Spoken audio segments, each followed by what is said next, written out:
question. How many of you wish you had more time? I want to see a show of hands here. Hold them up for me. How many of you wish you had more time? Or you have said that. Hold on, leave them up. I want to see. Come on. Who else? Seriously. All right, good. About everyone. I figured. All right, that's how I am too. Imagine with me for just a moment that a day beginning tomorrow was no longer 24 hours, but it was 30 hours. What are you going to do at that time? Are you going to start maybe a new hobby? Are you going to write a book? You're going to, start a podcast or a YouTube channel or get more done at work, or maybe it's finish the work on your house that you started a couple years ago and you still haven't finished and you cover up when everyone comes over. Like, what is the thing that you're going to do with the extra hours in a day? Think. Maybe it's the more serious things. Maybe what you'll do is you'll spend more time with your kids. Maybe it's spending more time with your spouse or with your family. Maybe it's getting that counseling that you've been wanting to get, but you haven't because you haven't had the time. Maybe it's educating yourself on something that you've wanted to know about. Maybe it's taking a course or going back to college, or I don't know what. Maybe it's just bettering yourself and furthering your education. Maybe it's spending more time with God.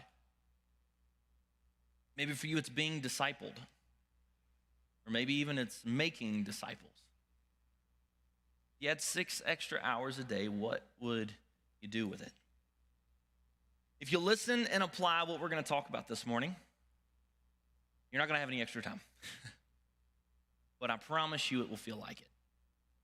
I can't add 6 hours to your day, but I promise you that if you will begin to work on these things and do what we're going to talk about this morning, you'll feel like you have extra time. If you're new, we're glad you're here. My name's Jacob, and I get the privilege of being able to close out our series that we've been in called I Choose. And I'm excited to do that this morning. This series has been so good. I've enjoyed it so much, been impactful in my life. And the reason I think it's important for us to have this series on choices is because the choices we make today are what is shaping who we are and who we're becoming tomorrow. The choices you make today are shaping who you will be and who you are becoming tomorrow.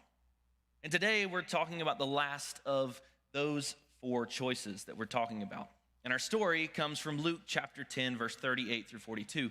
So if you have a Bible with you, maybe it's on your phone, a physical book, whatever you got, go ahead and open that up. And we're going to read together Luke chapter 10, 38 through 42, just a few verses here together. Luke 10, 38 through 42. Now, as they went on their way, Jesus entered a village, and a woman named Martha welcomed him into her house. And she had a sister called Mary, who sat at the Lord's feet and listened to his teaching. But Martha was distracted with much serving, and she went up to him and said, "Lord, do you not care that my sister has left me alone to serve? Tell her then to help me." But the Lord answered, "Martha, Martha, you are anxious and troubled about many things, but one thing is necessary. Mary has chosen the good portion, which will not be taken from her." Our choice I want to talk about today is this. It's I choose important over urgent. Let's pray. God, this morning as we are here, gathered under your name, God, help us to see the truth that lies in this text. Help us to understand it, but not just to see and hear and understand, but to apply and to begin living this out in our lives. God, it is such a difficult thing for us to do. It's not natural, but God, help us to do it. God, I'd also ask that this morning, whatever I say would not be the words that I desire to say or the things that I want people to know, but God, that you would use me to say exactly what you desire to say. And so I ask all this in Jesus' name. Amen. So what's the difference between important and urgent? Well, I think urgent refers to things that demand your attention now. They demand your attention right now, and they will affect you right now. They're the things that, it's the big flashing lights. It's the things that are saying, hey, come and work on this, do this thing. Those are the urgent things. But the important things, that refers to things of great value that need your attention, but won't affect you until later. So hear that again. The difference here, urgent refers to the things that demand your attention right now and will affect you right now. but the important refers to things of great value that need your attention, but won't affect you until later. I want to give you a few examples maybe to help bring this together and to help you better understand this. In a business, dealing with angry customers is urgent.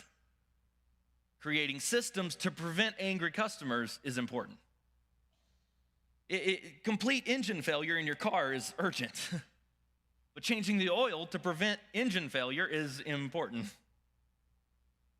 Getting enough cash together to make the minimum payment at the end of the month is urgent, but living on a budget is important.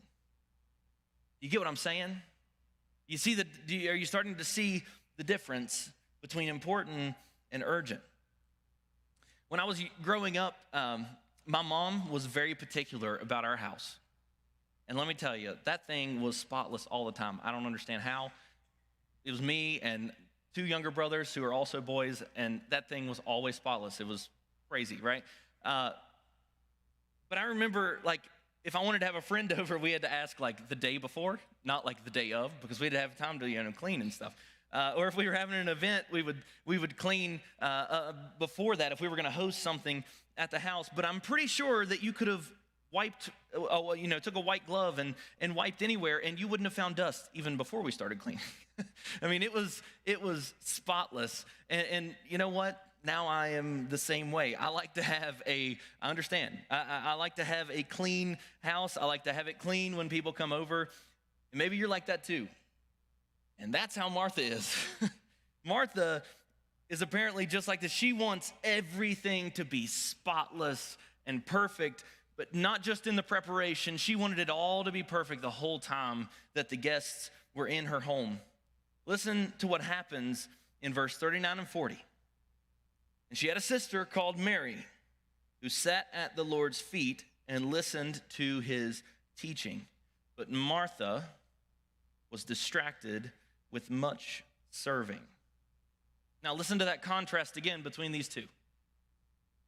Mary sat at the Lord's feet and listened to his teaching, but Martha was distracted with much. Which of these two sound like your life?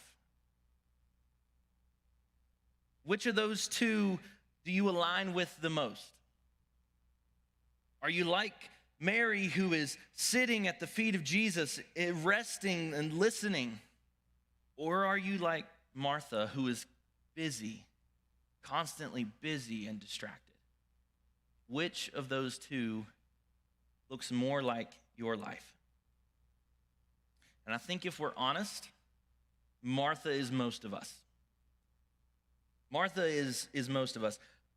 Most of us, if we're honest, our lives are not defined by what's important to us. It's just defined by what is urgent, what is right in front of us. I mean, our days are marked by doing things that aren't important. They're just marked by doing things that are urgent. And that's what's going on here with Martha. It's the urgent, and Jesus is in her house. And she's cleaning. And she's prepping, and she's doing all these things rather than sitting at his feet. One of my favorite questions to ask, and all the students make fun of me for it, and they're going to know exactly what question this is, but I ask it every single week, every time we get together, and I do it because I genuinely want to know, but they think it's funny, and so they mock me about it. But every week, I ask you all what question? How was your week? How was your week? I ask it every time because I genuinely care how your week was. You know what the most common answer I get was? Anyone want to guess? Busy is the answer I get. What if I ask you guys, how was your week? You don't have to respond right now, but what's your answer? Busy? It's busy, right? That's the most common answer I get. And if I'm honest, it's the most common answer I give. Because we feel busy. One of my favorite authors and podcasters, his name is Carey Nieuwhof. And in his newest book, he said this: chronic busyness is not a sign of effectiveness. It's a sign you can't manage your life. Now let that cut deep like it did for me, all right? Let me say that again. Chronic busyness is not a sign of effectiveness. It's a sign you can't manage your life. Man,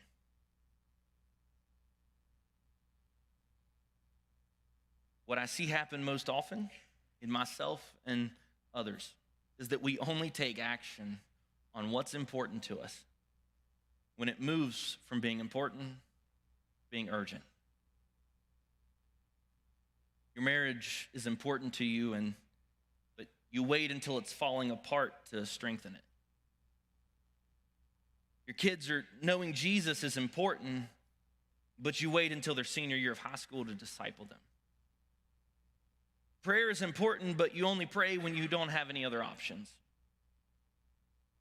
Your relationship with Jesus is important, but you don't spend any time with him until your life is falling apart. Most of us don't take action on the things that are important to us until they become urgent. But here's the problem with taking action when something that's important to you becomes urgent. You don't have the adequate time. You don't have the time necessary to do that thing well. You don't have the time necessary to allow the important things to actually change you or to fully form into what God desires for them to be. Because we become last minute. Because we're in the pattern and we're in a rhythm of only responding to what is urgent rather than what is important. What do we do with this? I'm going to get very practical this morning. I want to get practical because I want you to be able to take that and let that change you, let that work on you, okay? So I want you to take some notes this morning. If you're not a note taker, start this morning. Grab a pen and paper, pull out your phone, your notes app, whatever. I want you to take some notes this morning, and I'm going to give you a few things you can do to begin moving from a person who only is focused on the urgent to a person who's focused on what is important, all right? I'm going to help you choose to do that this morning, so I want you to take some notes. The first thing you can do and that you have to do, you must do to know the difference is to determine what you value. If you don't decide what's important to you, let me tell you, everyone else will. If you don't decide what's important to you, everyone will decide for you. You've probably seen this, right? You've seen when you constantly get asked to go and to do things or to go and be here and to help with this or it's your kids needing to always go someplace or be picked up from this place to get to the next place or whatever it is. If you don't decide what you value, if you don't determine what's important to you, everyone else will. So I want to encourage you, spend some time today thinking through what is most important to you. If you're married, do this with your spouse. Don't do this alone. You're no longer by yourself, all right? You are together. You are one. What is important to you, meaning both of you? Determine what you value with your spouse. If you have kids, lock them in a room. I don't know what you got to do. Put them away, all right? Get them out of the way because you're not gonna come up with what's valuable, all right? So put them away, send them to grandma's house, whatever you need to do, and sit down in the quiet and think through, what do you value? And write it down. Put it on paper. If you just talk about it and it stays here, it will never happen. Nothing will change. Put it on paper. Write it down. What is it that you value? If it's a relationship with God, don't just put God as your value. Make it meaningful and measurable. Make what you value demand action. So let me give you some examples of things. So if you value God, instead of just saying, I value God, what if you said, I value a life-altering dependence on God? That's very different than I value God. I value a life-altering dependence on God. Or this, I value excessive generosity. Not just, give, whatever. No, I value excessive generosity, like extreme generosity. Or this, I value a life-giving marriage, not just I value my spouse. I value a life-giving marriage. There's a big difference between I value marriage and I value a life-giving marriage. So the first thing is determine what you value. Sit down, write it down. What do you value? The next thing, schedule what is important first. When I was in college, I had a Jeep Wrangler, and in the fall, I realized, you know what, my tires are looking a little bald. And by a little bald, I mean real bald. And at that time, I was driving back and forth from Peterstown in West Virginia, where I lived, to Knoxville, which was a 4-hour drive, and I did it every single week. I'd leave on Monday morning, and then I'd drive back on Friday. And then I would, in between, drive to Bluefield from Peterstown, which was another 40-minute drive back and forth. I mean, I was driving a lot, and I noticed in the fall, it's time for some new tires. But you know what I didn't do? I didn't schedule it. That winter, I didn't do so well in the snow with my bald tires and still didn't change them. And then springtime comes around, and I'm walking out to my car, and I see these little like lines coming off of my tires. And I had heard something when I was driving earlier. And what had happened was that the wires from inside of my tire were hitting my wheel well as I was driving. That's how bad it had finally gotten. Luckily, nothing exploded on me. Nothing went out while I was on the interstate.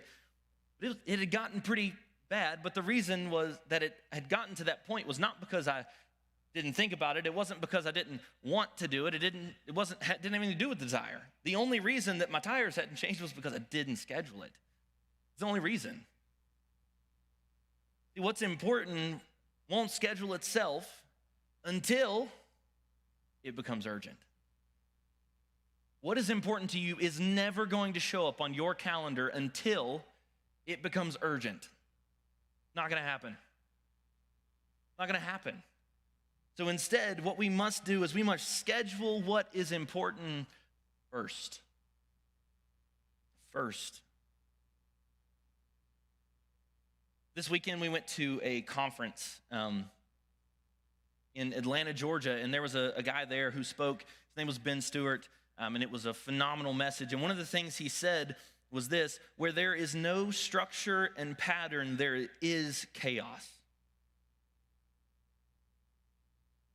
And some of you hear structure and pattern and are like, I'm out, right? I'm done. I'm done. But listen, I'm not referring to a stifling structure. Instead, I'm referring to one that's conducive for life and for flourishing. Where there is no structure and pattern, there is chaos. Before putting anything on a calendar, though, I want you to do this. I want you to take inventory of your time. I want you to put your life and time both in perspective. And here's how I want you to do that. I want you to create a budget for your time. How many of you have ever gone from not having a budget for your money to suddenly like, okay, I'm going to sit down, I'm going to make one, and then been amazed at how much money there is left over after paying for your needs? Anyone ever done that? And it's like, where is this going, right? Like, what is happening? Like, how is my bank account this low when this much should be left over? Where's it going? The same is true for your time. The same is true for your time. I'm going to give you an example of how I want you to do this, and I bet you will be blown away like I was. There's 168 hours in a week. 168 hours in a week. The average American sleeps for 5 hours and 30 minutes. Some of you maybe sleep more or less, but figure out how much time you spend sleeping. That means 38 and a half hours a week of your 168 are gone to sleep. 40 hours a week at work if you work a full-time job. 4.5 hours of commuting, because 28 minutes is the average in Virginia. About 4.5 hours of commuting. 7 hours of eating a week. Some of you more. Just there, let's just stop there. That leaves 78 hours a week. After working a full-time job, sleeping, eating, and driving to work. 78 hours. You could work another full-time job and still have 38 hours. Where is our time going? I can tell you, going to everything that shows up as urgent, that's flashing its lights, that's saying, hey, work on me, do this thing. We have far more time. than what we think. Far more time. The most common lie we tell is when we say things like, I didn't have what? Time. I don't have time. You have the exact amount of time you need for everything that you want to do. You do. But unfortunately, we allow the urgent to get in the way of those things. I'm serious. Sit down after you have determined what you value, before you put anything on a schedule. Sit down and take an inventory of your time. Start with 168 hours, and begin subtracting everything you do. I bet you will be shocked and convicted, as I was. Using your values. Now that we've determined what they are, using your values, create a basic schedule. Just very basic schedule for each week. If a life-altering dependence on God is one of your values, maybe you schedule your mornings to be alone with God. And you know, if that's on your schedule, when someone says, hey, can you meet me tomorrow morning at 6 a.m. for something? You can say, no, I'm sorry. I've already got something on my schedule. Because I've already scheduled what is important to me first. But see, most of us do the opposite. We have this idealistic view of like, I'd love to spend and start my day with God. And then someone says, hey, can you meet me at this time? Which normally I guess I won't be able to do it this morning. Because God moves from being something that we view as important to being on the back burner. Because something urgent came up. Let's be honest, most of the urgent things that come up in our lives aren't actually important. They can wait.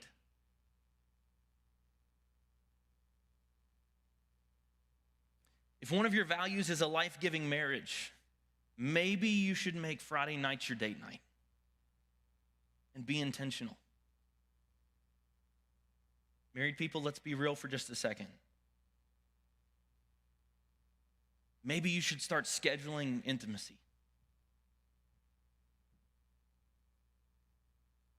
If your marriage is something you value,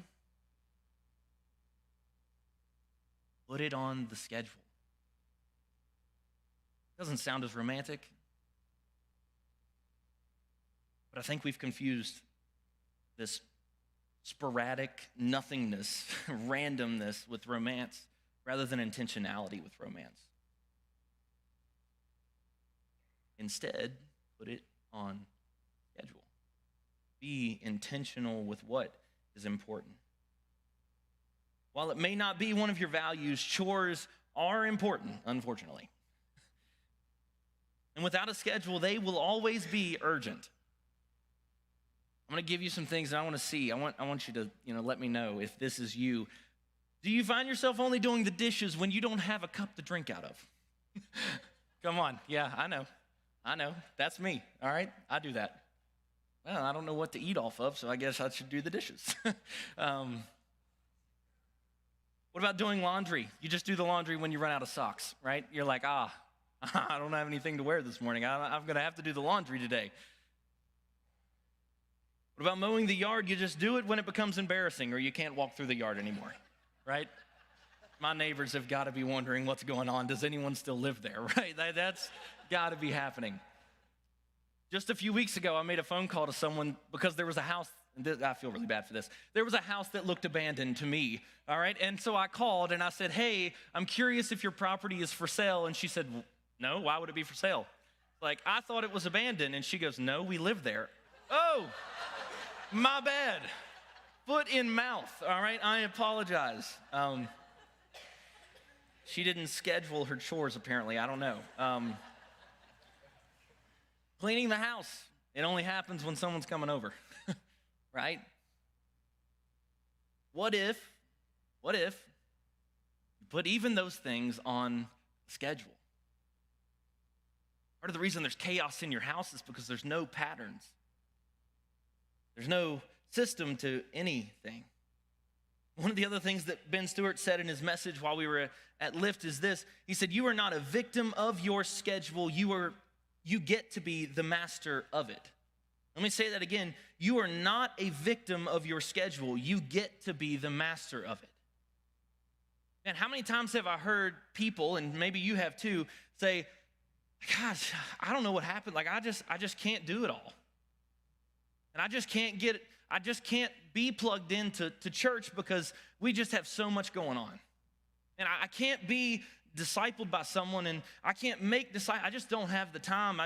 My life is just so busy right now. Listen to me, you are not a victim of your schedule. You get to be the master of it. You get to determine so much of what you do. Listen, even if you work a lot, even if you work 60 hours a week, if we went back to that math problem, you still have 58 hours a week that is unaccounted for. You are not a victim of your schedule. You get to be the master of it. We got two practical things. Determine what you value and schedule what is important first. The next one is this: make a to-don't list. Maybe you've heard of a to-do list. I want you to make a to-don't list. If you're wondering what that is, those are the things you don't do. You're determining what you're not going to do. Rather than having to decide in the moment, determine beforehand what you're not going to do. Because sometimes determining what you won't do is more valuable than determining what you will. Now that you know what you value, you've scheduled it, determine what you won't do during those times. That's what I'm asking you to do. So here's some examples. Because I love my wife and I value our marriage and I want to have a life-giving marriage, I'm sorry, but I'm not going to respond to all of your text messages and phone calls in the evenings. I love you, and it can wait until tomorrow.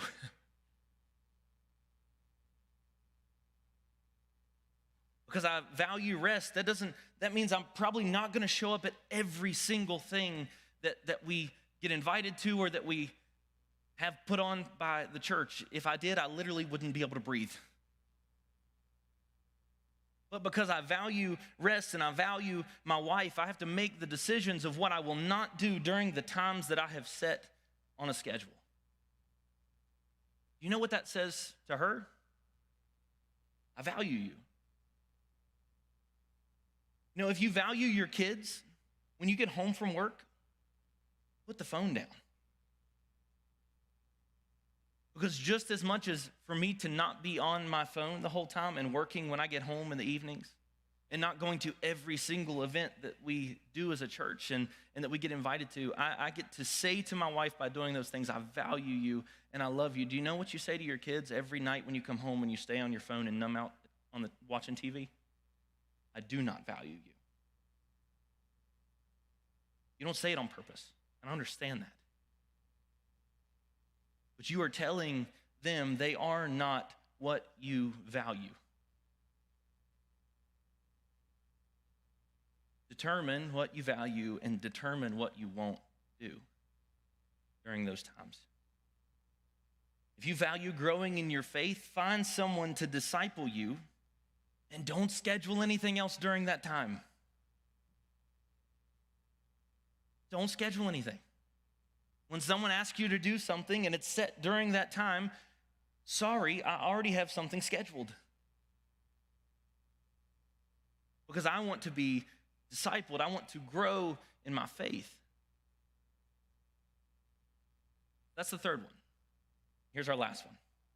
Be ruthlessly selective with your yes. Be ruthlessly selective with your yes.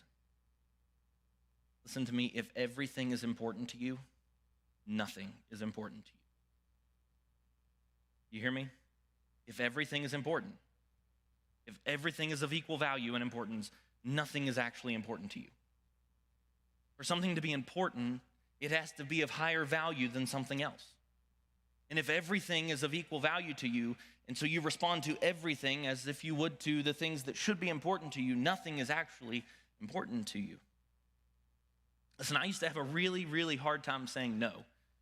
But I have worked on this and been intentional with this because I was sitting across a table from someone who told me something that deeply convicted me and deeply challenged me. And this is what they said. Jacob, you are actually really, really good at saying no. It just happens to be to the things that are the most valuable to you. You think you're bad at saying no, but you're actually great at it. Because every time you say yes to something, you say no to something else. You will never say yes to something without saying no to something else. And you will never say no to something without saying yes to something else. Your no is always also a yes. Meaning, when you have on your schedule, God, I'm gonna spend time with you in my mornings. I'm gonna be filled with your spirit as I move into my day. Rather than starting my day empty and being filled with something else, I'm gonna be filled with you as I move and begin my day. And someone calls and says, hey, we haven't talked in a while. You wanna catch up tomorrow? We can grab breakfast together. Your yes to that breakfast is also what? It's a no. And that no is to God.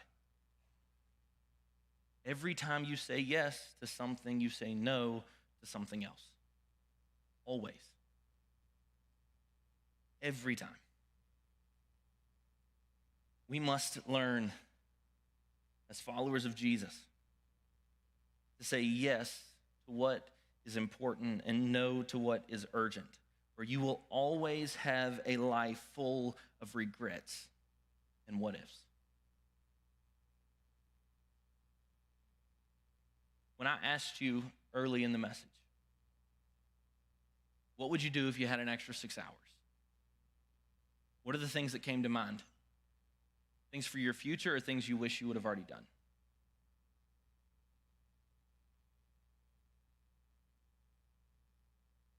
I'm guessing if you're like me, it probably was a list of things you wish you would have already done.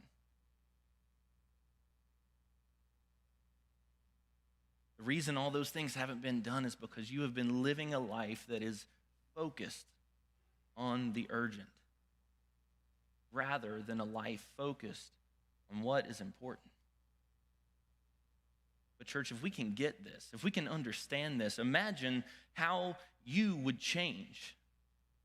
If every day you started your day in Scripture being filled with the Spirit as you move in, you're able to respond to your coworkers, to the people that normally you would yell at or normally you would talk poorly behind your back, and you're able to not respond that way because you've started your day with Jesus and you know the way he treats people, you know the way he responds to people. Because you value what's important rather than the things that are urgent. Or maybe it's in your marriage. Imagine how much different your marriage would be if you chose what was important rather than the things that were urgent. Imagine the ability you would have to disciple your children if you chose what was important rather than what was urgent. Church, we need to get this. We see this pattern in Jesus. I mean, I could go back and we could read story after story of Jesus, and it sounds harsh, but people coming to Jesus, asking for help. And do you know what he did? He went on to the next thing because he had something else he was going to do. Because he knew that if he responded to every single need, he wouldn't be able to follow in the will of the Father. The only reason he was able to follow and to live and exist in the will of the Father was his ability to say no and to recognize important over urgent. And listen to me, you will never follow the will of the Father if you are always responding to the will of everyone else.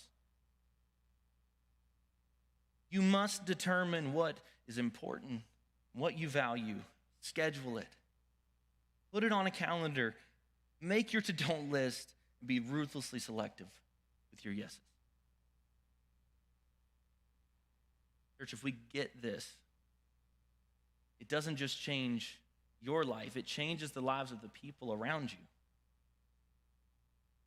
It changes the lives of your coworkers because of the way you react and you respond and you spend time with them, the way you treat them.